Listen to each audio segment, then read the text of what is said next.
the value of the multimedia. Often I think when we talk to people about content, the first impression tends to be going away thinking that that's a written piece.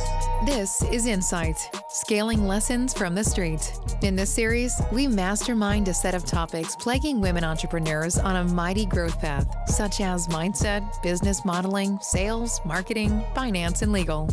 Whether you're looking for world domination or to work less while being more profitable, you'll find learnings in here from women who know the journey and fight in the trenches every day. Inside is co-hosted by Andrea Henry, Megan O'Neill, Sheila Cummins, Susan Diaz, and Wendy Brookhouse. Hi there, my name is Susan Diaz, and I'm Chief Content Strategist of C+P Digital, a digital marketing agency focused on using content as a strong tool to help people with conversions. Now, we obviously work online a whole lot. We work with people who've got lead generation efforts online, whether those are opt-ins or quizzes or things like that. We work with people who are selling product online, whether it's like, a smaller under $50 product or whether it costs, tens of thousands of dollars. And there's obviously different ways in which you go about making sure that you get the levels of conversion on packages. But there are some questions that keep coming up often to us, which I wanted to chat through a little bit with you ladies today. I thought we could get started by digging into what does conversion maybe mean to your business? Like, do you spend a lot of time with activities online? How are you judging conversion? Do you look at the analytics? That kind of thing. So shall I throw it to you first, Sheila? Sure. I spend a lot of time looking at conversions and what that looks like. I have a business that could potentially, skyrocket. It can scale to hundreds of thousands of people. It doesn't have a geographic boundary. What I find I have to do is invite people into an inner circle where I can connect with them personally. I think in this day and age, there's so much automated stuff that's going out that we're becoming immune to it. We don't see it.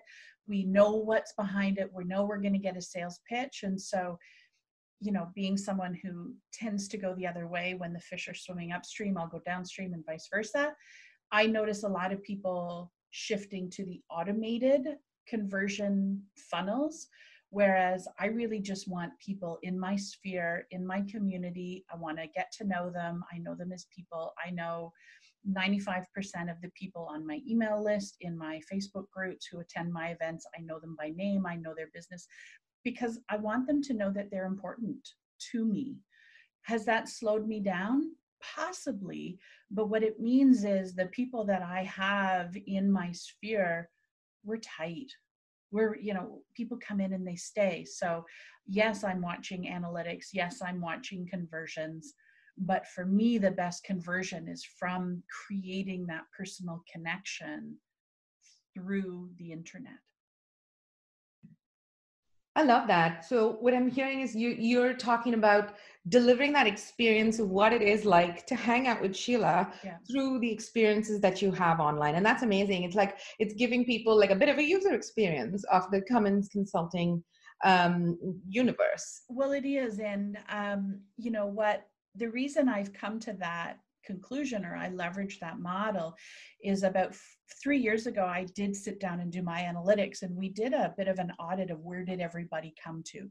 And I could track back 97.8% of my clients had heard me speak at some point, either on a stage, most likely on a stage, or on a podcast or webinar, or had been on something that I had done. And they had to experience me before they would buy from me. And that was just looking at the data, and data doesn't lie. And so I then sort of got quiet and figured out, well, if that's what works for me personally, how can I replicate that and scale it? And that's why I have the Women of Action Facebook group where I connect with people. That's why I talk to people regularly. I love connecting. I know who everybody is. Happy to help. I always jump on phone calls with people because I enjoy that conversation. But what it does, Susan, is it means I love my marketing. I love marketing because it brings me great joy because I get to have conversations. It's such an important point to see it as a conversation as opposed to a broadcast. Which is awesome. How about the rest of you? Megan? I have a very similar story to Sheila. I mean, I do personal mindset work, so people need to get to know me. And it's interesting how I'm not as excellent with my numbers as I should be looking at my numbers, but I know just through asking clients, how did they get to me? Everything, most of it is my Facebook group, and video has been very successful for me. And networking, of course, but really it's been my video that has been probably my biggest marketing tool. And the podcast, just recently the podcast, because I've been on this podcast, and I have my own podcast, and I have been a guest for many years on podcasts. So that has been successful for me to get them into my Facebook group and to get to know me and have that kind of personal, a sense of my personality and who I am. Yeah, I like that. It's sort of like the value of the multimedia. Often I think when we talk to people about content, the first impression tends to be going away thinking that that's a written piece in some way, like either a blog or an ebook. And the point you're making, Megan, about how videos and going into doing podcasting have actually served you quite well on putting yourself out there and getting people to come. And that's certainly the experience that we've had for a very long time.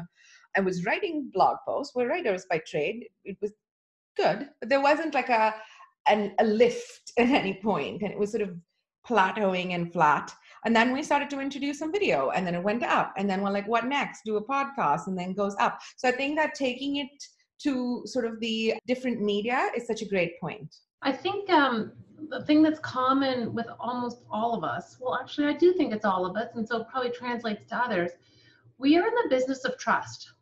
And in order for people to have trust, I don't think we can do a product, lose 20 pounds in a month funnel showing you all the results all the great people have, because a lot of our work is on the inside. And so when I know that a lot of the work I do with people around money and how they feel about it and how are we going to help that actually translate into an action plan for them, they have to trust me. They have to know that I'm not going to judge them and that I'm going to treat them in a certain way. And that through, to everyone's comments, it's multiple contact points that reinforce that our brand integrity and that we're the same wherever we show up. And so I think that, a conversion, different cycles work for different people, but we're not Mel, we're not Brene Brown in that sense that they've already got that trust factor at that level where they can potentially use a normal, like a standard conversion funnel or what have you, versus us. We're still creating that. So I think that when you look at what business are you in, if you're in a trust business, it's not about a product, even though we all have products that we sell. I was going to say that's an excellent point, Wendy, in terms of the time that it takes to create that know, like, and trust factor.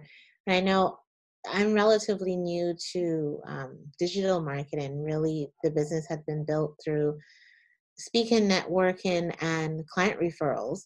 But I've done some reading in all of so lawyers and advisors and anyone else in the trust business. Referrals are still, however much people spend on ads and everything else, referrals are still where you get most of your clients from. What I have found, though, is that if you get a referral and that person has also seen your video and that person has also seen you speak and that person has also maybe read a blog post, they come to you with a much better sense of who you are. They've kind of done half of the sales conversation for you, or rather your marketing has done that. They've gotten an opportunity to see you in a lot of different areas. And so I think conversion from that point of view, understanding that it's still going to be personal relationships, it's still often going to be referrals. You did a good job for someone that they know and they referred you, but understanding that the more touch points you can give them before they even get on a call with you, one, it helps for you to get more of your ideal client. I found that once I started doing video and being out there more, more of the ideal person started coming and less of the non-ideal, because the non-ideal person is not going to like it. They're going to watch the video and go, that is not the person I want to work with. And the ideal client is going to be, yeah, I like that. Understanding that, it's not, as Wendy was saying, it's not necessarily, I've seen things online where it's like, you have to get this number of people into your funnel and you can assume a certain percent conversion. I don't know if we have those types of businesses, but I definitely think that keeping an eye on it helps understand and refine your message, right? Because ideally, the vast majority of the people who are coming to you, who are coming to do discovery calls, have essentially already self-selected by the marketing efforts that you've done. I like that self-selection. I think both the points that you talked about, Wendy and Andrea, to my mind, come back to that idea of micro conversions, or what we like to call micro conversions. Often people will be like, oh, I tried this activity and there was no conversion. And the first question that we would ask is like, what was your call to action? Like, what did you want the person to do? And if the thing that you're asking the person to do is buy something from you, which is over the value of $5,000, that's not a one-step process. I'd say that in the content world, they say it takes 10 tiny pieces of content before someone goes from being a stranger to being a buying paid customer of some type. And I mean, I think all of you have made little references to what worked for you. In your case, Sheila, the stage, and in your case, the videos, Megan, and the networking and things like that. So I think really making that effort to take it beyond this one mega effort that you will do. You'll go online, drop it, and then you don't say anything for a very long time, which is certainly an approach I see with marketers who are DIYing it themselves, like businesses who are trying to self-market in some ways. I think that's where it's at. If you want to put it down in one giant piece, whether that's one big Facebook interview or one podcast or one well-written piece, sure, go ahead and do that. But then you piecemeal it in some way and try to understand that you have a variety of different people who reach out to you. Some of them learn visually. They might want to see it as an image.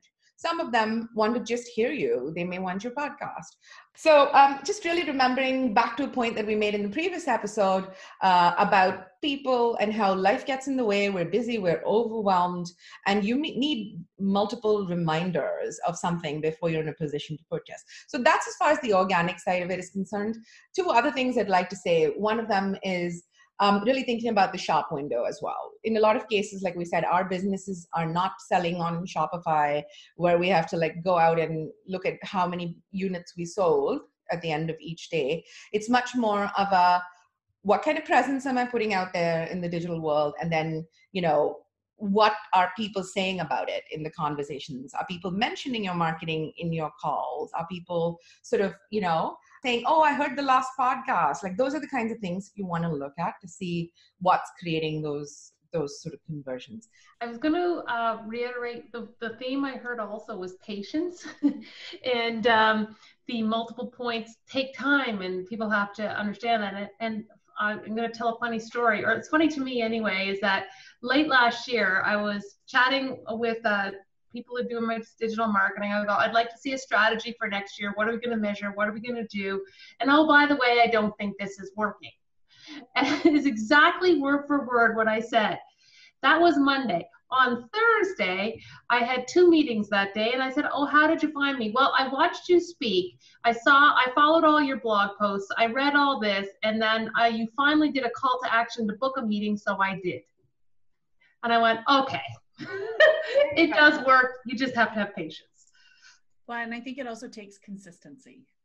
Like, I think you're right. Like, people are like, well, I have a Facebook page. I put it up last week and I haven't got any customers from it. Well, hang on a second. Just hold down the train.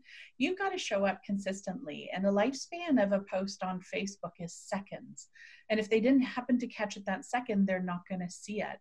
And so I think when we can give ourselves permission to do 2 things. Number 1, show up consistently and be okay without being able to touch the result right away. Because it never ceases to amaze me how many people, when I meet them, they're like, oh, I've been following you for years.